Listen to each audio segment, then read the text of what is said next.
અંકલેશ્વર મામલતદાર કચેરી ખાતે નવનિર્માણ પામેલ અત્યાધુનિક જનસેવા કેન્દ્રનું ધારાસભ્ય રમેશ મિસ્ત્રીના હસ્તે ઉદ્ઘાટન કરવામાં આવ્યું હતું.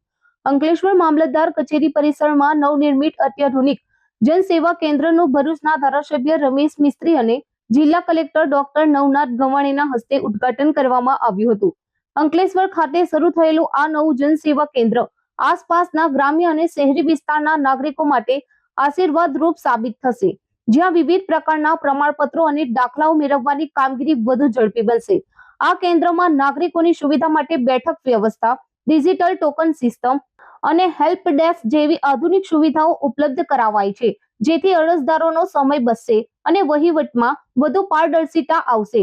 આ નવીન જનસેવા કેન્દ્ર ખાતેથી આવકના દાખલા, જાતિના પ્રમાણપત્રો, નોન ક્રિમિલેયર સર્ટિફિકેટ, રેશન કાર્ડને લગતી કામગીરી સહિતની સેવાઓ એક જ છત નીચે ડિજિટલ માધ્યમથી પૂરી પાડવામાં આવશે.